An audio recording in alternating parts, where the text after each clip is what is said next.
Inclinai os ouvidos aos céus, e falarei, e ouça a terra as palavras da minha boca.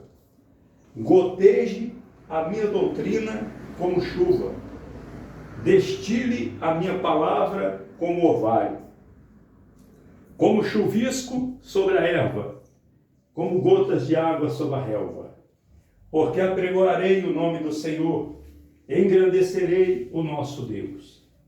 Ele é a rocha, cuja obra é perfeita, porque todos os seus caminhos justos são.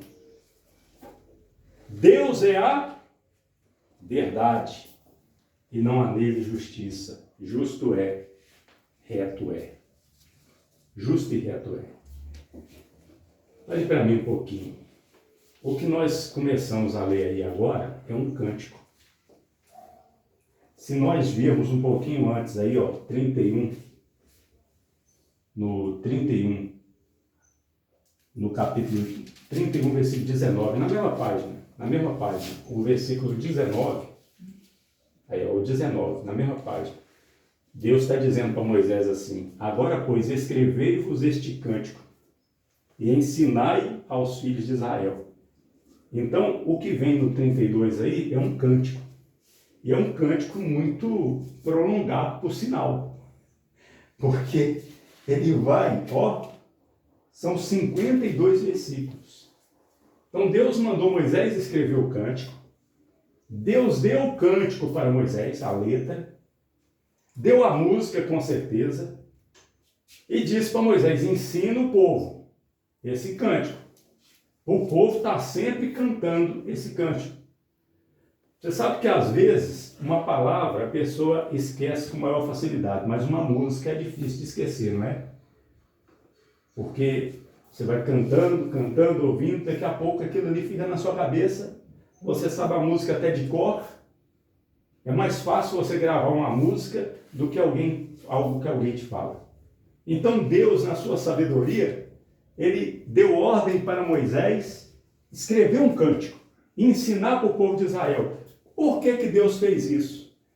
Porque Deus, ele disse para Moisés, se nós lermos o que vem assim antes, Deus disse para Moisés: ó Moisés, chegou a sua hora de partir desse mundo. Você vai morrer, Moisés. Só que esse povo aí, eles vão se desviar. Eles vão seguir outros deuses. Eles vão me abandonar, me desprezar. Só que quando eles me desprezarem, o mal vai vir sobre eles. Só que quando o mal vir sobre eles, que eles estiverem sofrendo, aí eles vão lembrar do cântico, vão lembrar da música. E através deste cântico, eles vão ver que tem uma saída, que é só se arrepender e voltar para mim. Compreenderam a sabedoria de Deus? Aí por isso que Deus diz aí no 19: agora, pois, escrevei-vos este cântico e ensinai aos filhos de Israel. Ponde-o na sua boca, para que este cântico me seja por testemunha contra os filhos de Israel. E aí o 22, no versículo 22, diz assim: assim Moisés escreveu este cântico naquele dia e o ensinou aos filhos de Israel. E ordenou a Josué, filho de Num, e disse: esforça-te e anima-te, porque tu introduzirás os filhos de Israel na terra que lhes jurei, e eu serei contigo. O versículo 30, um versículo antes aí do 32, o 30. Então Moisés falou as palavras deste cântico aos ouvidos de toda a congregação de Israel até se acabarem. Aí no 32 começa a letra do cântico. Aí diz: inclinai os ouvidos aos céus e falarei, ouça a terra as palavras da minha boca. Aí lá no versículo 3 diz: porque apregoarei o nome do Senhor e engrandecerei o nosso Deus. Ele é a rocha cuja obra é perfeita, porque todos seus caminhos justos são. Deus é a verdade e não há nele injustiça, justo e reto é. Então veja que começa o cântico, começa falando o quê? Que Deus é justo e não há injustiça em Deus. Tem muitos hoje que ficam falando, outros não falam, mas ficam pensando: ah, mas se Deus existe, ele é injusto. Por que que ele permite tanta coisa ruim na terra? Não. Não é Deus que é injusto. Não é Deus que é injusto. É o ser humano que é injusto. É o homem que é injusto. São as pessoas que são falhas, pecadoras. E Deus nem tinha obrigação nenhuma de consertar a injustiça do ser humano. Mas porque ele muito nos amou, além de ser justiça, ele é amor, ele traçou um plano para consertar tudo. E esse plano, ele vem sendo colocado em prática desde Adão e Eva. Quando Adão e Eva cometeram lá o primeiro pecado, Deus já traçou o plano, ele já tinha um plano. Ó. Vou enviar meu filho, ele vai morrer na cruz, o evangelho vai ser pregado, quem crê será salvo, no final eu volto, depois eu trago novos céus, nova terra, nos quais habita a justiça. E se nós lermos lá em Daniel capítulo 9, nós vamos ver o quê? Que existe a profecia lá, que a justiça eterna há de vir. A justiça eterna há de vir. Por que que é bom nós falarmos isso? Para nós entendermos e nos situarmos no tempo, e nós estamos vivendo um tempo de muita injustiça. Então esteja preparado, esteja preparada. Hoje talvez você não está sendo injustiçado, ou injustiçada eu não esteja, mas pode ser que amanhã nós estejamos. Então esteja preparado para passar por injustiças. Tomara que não. Eu já passei por injustiça na minha vida. E eu tenho certeza que todos aqui já passaram por injustiças na vida. Mas a verdade é que nós poderemos passar por injustiças piores ainda. Coisas que nós vamos dizer assim, não é justo isso, gente. O que eu estou passando não é justo.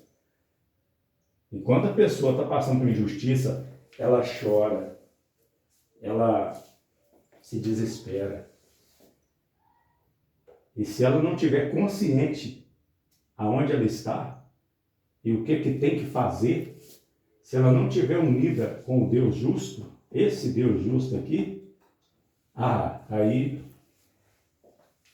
não dá para a pessoa vencer, né? Se salvar, vencer a situação. O fato é que apesar dessa verdade, que nós estamos aqui nesse mundo de injustiça, Deus quer nos fazer justiça. O fato é esse. Porque Ele não ama a injustiça. Deus, Ele ama a justiça. E Deus, nós temos que entender também que ainda que nós venhamos passar por uma injustiça, Jesus não está satisfeito com aquilo, não. Ele sabe, ninguém melhor que Ele, sabe que nós estamos sendo injustiçados, ninguém melhor que Ele. E Ele quer que nós entendamos que aquilo ali é por um tempo só, que é necessário por causa da época que nós estamos vivendo. Mas se nós cremos realmente nas profecias aqui, nós sabemos que tudo é passageiro. Por exemplo, se hoje Deus me levar para junto dele, acabou a época da injustiça para mim. Compreenderam agora? Se Jesus levar você hoje, acabou. Nunca mais você vai passar por injustiça. Porque já vai estar na presença de Deus, você venceu a injustiça. Compreendeu agora? Além de Jesus voltar, da possibilidade de Jesus voltar a qualquer momento, existe a outra possibilidade, que é Jesus nos levar a qualquer momento. Às vezes a pessoa está aqui e você está diante da pessoa, você não imagina que é o último dia da pessoa na Terra, não é assim? Já aconteceu comigo, de conversar com a pessoa não sabendo que era o último dia da pessoa na Terra. De conversar com alguém e não saber que a pessoa só tinha 20 dias de vida. Eu conversei com uma moça uma vez e ela tinha 20 dias de vida. Ela me contou uns sonhos que ela teve, ela falou de alguns problemas, eu falei que ia orar por ela. Não sabendo eu que daí 20 dias ela ia tomar um tiro e morrer. Ela chamava Poliana. Tinha 23 anos. Ela morreu. Aí quando eu liguei a tia dela, eu estava fazendo reunião lá nesse lugar, um lugar chamado Tijucal, na Minas Gerais. Liguei para saber notícia. Ela falou, ó, Poliana levou um tiro e morreu. Mas o que? Eu conversei com ela em 20 dias. Então, tem a possibilidade de Jesus voltar, mas tem a possibilidade de acabar a nossa vida a qualquer momento. Se acabar, acabou a injustiça para nós. Nunca mais sofreremos a injustiça. Estaremos diante do Senhor para sempre. Amém? Amém. Então nós temos que entender isso. Que embora nós possamos passar por momentos de injustiça aqui, Deus não sente prazer na injustiça.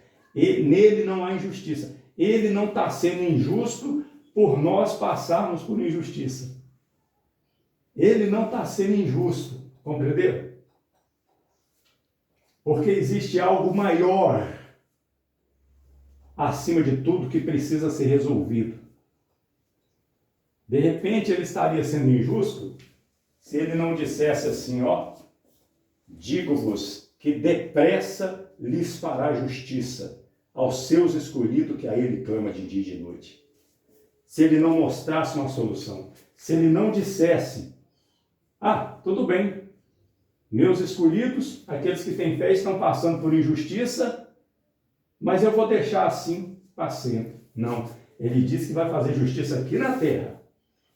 Então nós temos que entender que até as injustiças que vêm na vida da gente é por um tempo, é até Jesus fazer justiça. Mas depois que ele fez justiça, pode vir mais uma injustiça. Mas nós vamos clamar dia e noite e ele vai nos fazer justiça. Isso é uma guerra, isso é uma luta que nós passamos aqui nessa terra. Mas guarda essa palavra, viu? Aí, ó, Deuteronômio 32:3. Ele é a rocha, cuja obra é perfeita, porque todos os seus caminhos justos são. Deus é verdade. Deus é a verdade. Agora,